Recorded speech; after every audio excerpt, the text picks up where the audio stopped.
Bismillahirrahmanirrahim. Assalamualaikum warahmatullahi wabarakatuh.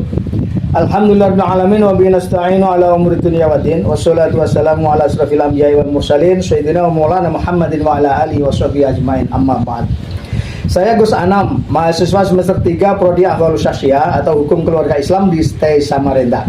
Dalam kesempatan ini saya akan membahas tentang mata kuliah sejarah hukum Islam. Matkul ini diampu oleh ibu dosen kami yang cantik dan baik hati, yaitu Ustadzah Kamsyah Rasyidi SHMH. Nah, di sini saya akan menjelaskan tentang situasi dan kondisi hukum Islam di Indonesia dari era kerajaan Islam terdahulu hingga era modern saat ini. Tentunya intinya saja ya guys ya. Sejak awal pertumbuhan perubahan peradaban bangsa Indonesia dari generasi ke generasi itu tidak muncul secara alami begitu saja guys, akan tetapi berkembang secara kultural dan mengalami pergeseran nilai dari satu fase ke fase yang lain. Dan tentunya itu semua dipengaruhi oleh kedatangan bangsa asing dari Timur Tengah dan Barat, yaitu bangsa Eropa, Portugis, Spanyol, Belanda, dan Jepang yang datang silih berganti serta bermukim di Indonesia sehingga sangat mempengaruhi terhadap hukum yang ada di wilayah Indonesia. Menurut sejarah, bahwa perjalanan awal setarnya hukum Islam di Indonesia itu dimulai dari kerajaan-kerajaan Islam yang ada di Indonesia sejak abad ke-13 Masehi. Seperti Kerajaan Samudra Pasai, Malaka, Kerajaan Aceh, Banjar, Demak, Banten, Cirebon, Mataram, Kerajaan Gorontalo, Kerajaan Ternate, dan Kerajaan Tidore di Maluku. Maka dari sinilah hukum Islam itu ditanamkan hingga memberikan dampak pengaruh positif yang sangat luar biasa pada kehidupan masyarakat di Indonesia.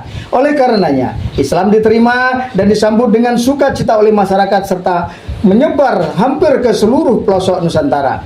Namun, setelah adanya benturan dengan hukum barat dari Eropa yang dibawa oleh kolonial Belanda, akhirnya hukum Islam mengenai pidana mulai hilang, memudar, sampai akhirnya tidak begitu berasa sama sekali di Indonesia guys.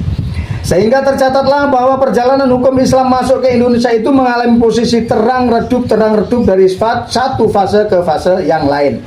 Sejarah menerangkan ada 7 fase dalam perjalanan terang redupnya hukum Islam di Indonesia itu. Yang pertama adalah hukum Islam pada masa kerajaan Islam. Yang kedua, terang redupnya hukum Islam pada masa penjajahan Belanda. Kemudian yang ketiga adalah posisi hukum Islam pada masa penjajahan Jepang.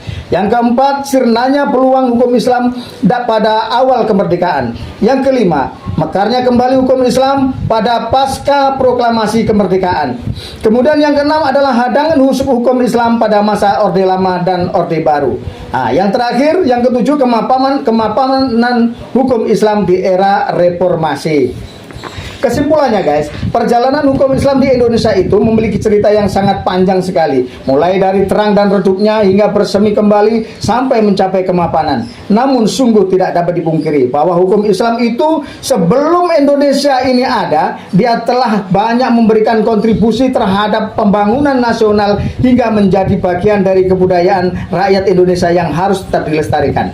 Islam sendiri mendarat di Indonesia lewat jalan perdamaian dan berkolaborasi dengan berbagai adat budaya Nusantara. Hingga dalam kurun waktu yang tidak begitu lama, Islam diterima oleh rakyat Indonesia sehingga menjadi agama mayoritas di Indonesia. Oke guys, itu adalah sekelumit perjalanan penjelasan tentang situasi dan kondisi hukum Islam yang ada di Indonesia. Semoga bermanfaat untuk kita semua. Akhirul kalam, billahi taufik wal hidayah. Wassalamualaikum warahmatullahi wabarakatuh. Thank you.